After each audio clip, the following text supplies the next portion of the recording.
साथियों जोहार।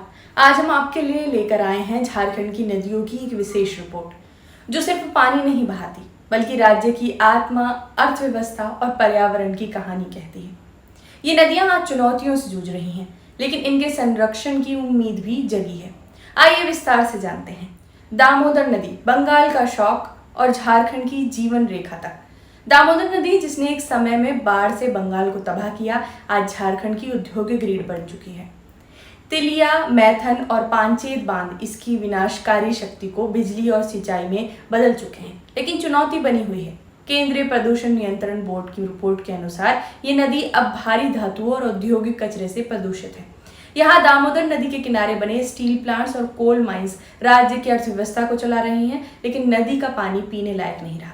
स्थानीय ग्रामीण का कहना है कि सरकार को जल शुद्धिकरण योजनाओं पर तुरंत काम करना चाहिए।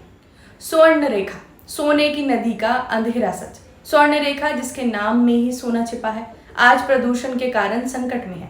रिपोर्ट्स के मुताबिक इसका बीओडी यानी कि बायोकेमिकल ऑक्सीजन डिमांड 10 तक पहुंच चुका है, जो नहाने लायक भी नहीं छोड़ता।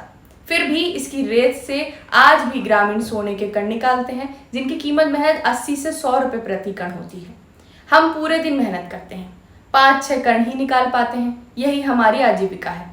लेकिन अब पानी इतना गंदा हो गया है कि स्किन इन्फेक्शन हो रहा है, ऐसा वहां के लोगों का कहना है। आदिवासी संस्कृति नदियों के बिना अधूरी है। झारखंड की पहचान सांथाल, मुंडा, हो जनजातियों के लिए नदियां सिर्फ जल स्रोत नहीं बल्कि पूर्वजों की आत्माओं का निवास है। करम पर्व में डाले जाने वाली करम डाल या सरहुल में नदी जल का छिड़काव, ये सब संस्कृति के अटूट हिस्से हैं। लेकिन अब रांची की 12 छोटी नदियां अतिक्रमण और प्रदूषण से लुप्त हो चुकी हैं। प्रदूषण और जल संकट एक राष्ट्रीय चेतावनी। झारखंड की 9 नदियां अब इतनी प्रदूषित हैं कि इनका पानी पीने योग्य तो दूर, नहाने लायक भी नहीं रहा। हरमू नदी का बीओडी 10.1 है, जो राष्ट्रीय मानकों से कहीं अधिक है। वहीं कोयल नदी के सूखने से गुमला जिले के 20 गांवों में पेयजल संकट गहरा गया है। रांची पठार पर 1100 मिलीमीटर बारिश होती है, लेकिन अतिक्रमण के कारण ये पानी नदियों तक नहीं पहुंच पा रहा। हमें वाटर पॉलिसी की सख्त जरूरत है, जल हरियाली मिशन और भविष्य की योजनाएं। झारखंड सरकार ने जल हरियाली मिशन के तहत नदियों को पुनर्जीवित करने का संकल्प लिया है। स्वर्ण रेखा और दामोदर नदी पर चेक पॉइंट्स बनाए जा रहे हैं, जबकि नेशनल ग्रीन ट्रिब्यूनल ने प्रदूषित नदियों के लिए विशेष कमेटी बनाने का आदेश दिया है।